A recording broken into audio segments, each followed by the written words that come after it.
All right, let's also finish up section 4.2. In section 4.2 is where we're going to start graphing linear equations. And you can see right here that we're going to sketch graphs of lines, and we're going to be given equations. Now this first bit is really just a reading piece. Graph the function y equals 2x minus 1 with the domain -2, -1, 0, 1, and 2. Then identify the range of the function. So we make our table. Remember, we use those domain values as our x values. We have a work column where we actually plug those domain values into the equation, and we get y values out, which is going to give me a set of ordered pairs. This first one gives me the ordered pair -2, -5. The second gives me -1, -3. The third, 0, -1.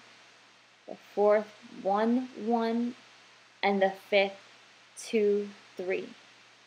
So remember, we plugged in that 2. 2 times 2 is 4. 4 minus 1 is 3. So that's where that ordered pair 2, 3, that's where it came from. Look at where it is on the graph. 2, 3. And you could do the same thing for each of the points going down the line. Now notice here that they did not connect their dots. And the reason they didn't is because they've asked us to identify the range. And when we are asked to identify the range of a problem such as this, we're just going to list those y values. And we need to start talking about the fact that, well, we really do want to connect these dots, which means that these 5 values are not the only values that are on the graph. So that the range for the graph of a line is going to be an inequality. But for now, let's go ahead and say we've talked about it, but I'm not ready to make you do it just yet. So let's practice what I just talked about though. The directions say graph the function y equals -1/3 x plus 2. And it's given us this domain, -6, -3, 0, 3, 6. Then identify the range of the function. Why were we given these particular domain values? Why did they give me -6, -3, 3, and 6 instead of the normal -2, -1, 0, 1, and 2? And the reason comes from the number in front of x. We're going to start to call this m, this number here in front of x.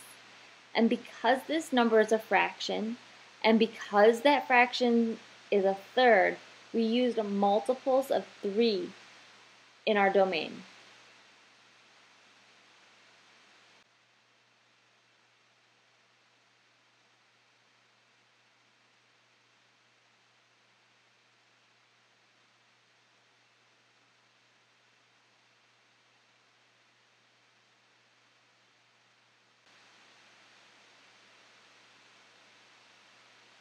So we take those x values that they gave us, -6, -3, 0, 3, and 6, and we're going to plug them into the equation.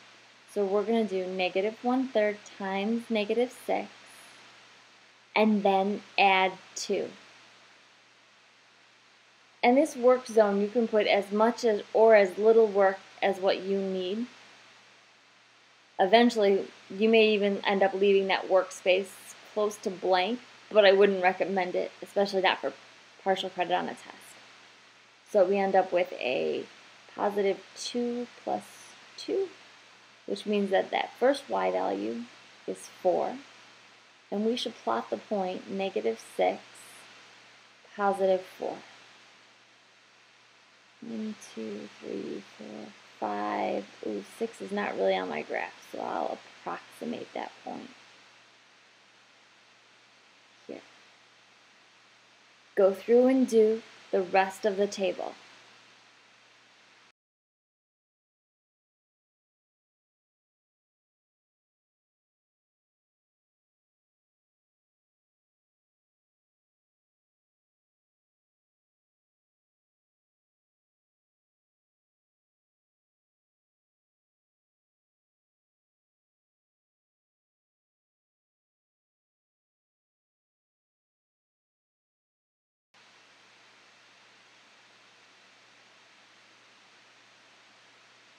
So once we have all of those values, we are actually in chapter 4 going to connect the dots.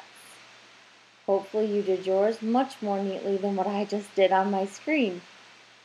Should be a nice straight line. I really recommend and would prefer if you would use a straight edge when you're doing those in on a test or on your homework to make sure that you get good points. Another thing to point out is to make sure that your graph and your line always goes from edge to edge of the piece of graph paper that I've given you. So we're using a straight edge and we're going from edge to edge. Straight edge, edge to edge. Make sure you get those problems done carefully, very, very carefully. Now the second piece to this, so we've got, can you create a table and sketch a graph? The second piece is, if I give you an equation, can you decide whether or not that point would be on the line? So if I had the if I had the equation 3x minus y is equal to 7, which ordered pair would satisfy? Which one would make it true? So you can see that they did 2 points. The first one they tested was the point 3, 4, because it was part A. They did 3 times the x value, so 3 times 3, minus the y value, which was 4. And they're checking to see if that's equal to 7. Well, that's 9 minus 4, which is 5. And 5 certainly does not equal 7. So part A is not possible. That's what we eliminated. It doesn't work. Because the definition of an ordered pair being a solution is that it's on the line, or it satisfies the equation. Let's test the next point. 1, negative 4. Here's the equation, plugging in the x value of 1, plugging in the y value of negative 4. 3 times 1 is 3, and there's a double negative here, so we really have 3 plus 4, and 3 plus 4 is certainly 7. 7 is equal to 7, so B is the solution that works. There's one here for you to try. Be really cautious. I put this y value with a negative 3 on purpose. So give it a try, watch that negative.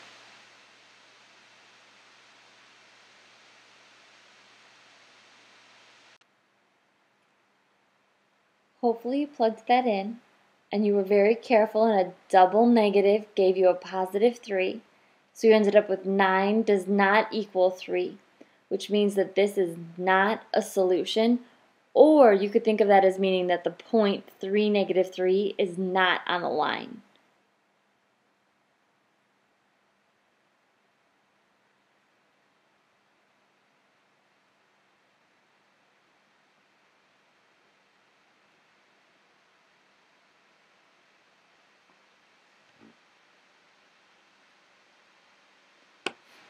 Now, the second type of problem we're going to see, well, really not second type, but there's one extra step to those original first problems. We're going to see that we're going to start getting problems that are given to us in standard form. That's ax plus by is equal to c, where a, b, and c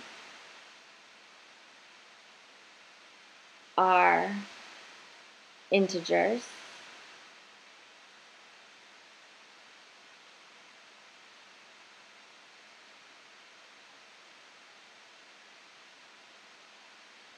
and a is not negative.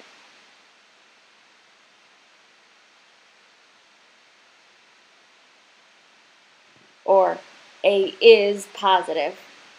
I suppose that would be a better way to say that. A is positive. So we need to make sure that we change from standard form into function form in order to create a table and sketch a graph.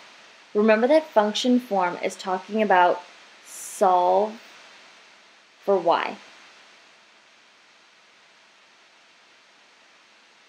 or put it in the format y equals mx plus b. Change its order. M and b are going to be numbers. X and y are going to stay variables. So we could make those nice and bold. Those are always going to be the same. But m and b are going to be replaced with numbers. Let's do one together.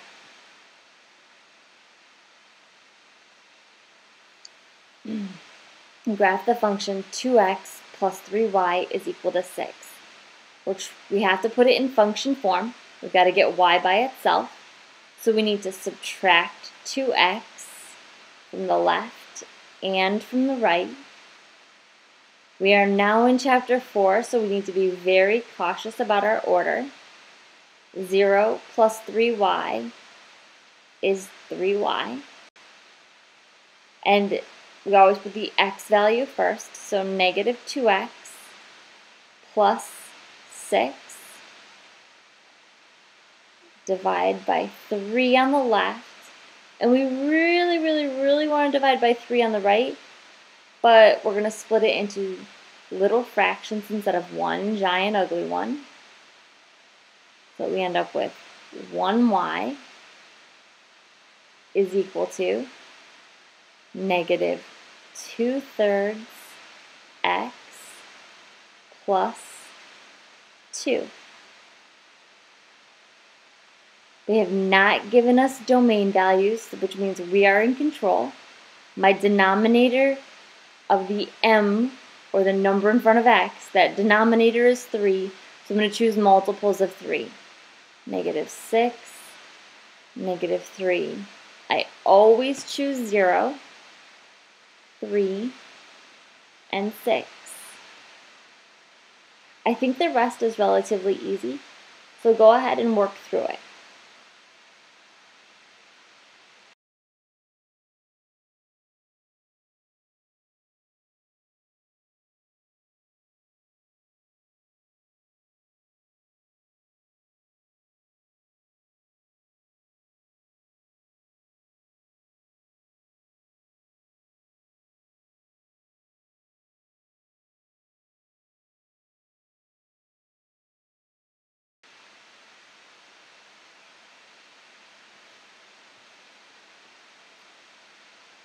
Once you've completed your table, then you need to sketch your graph.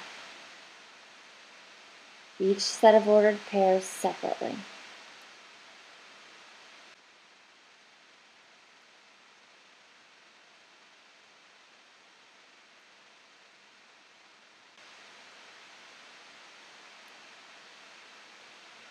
And we connect our dots. When you have lines, or points rather, on your line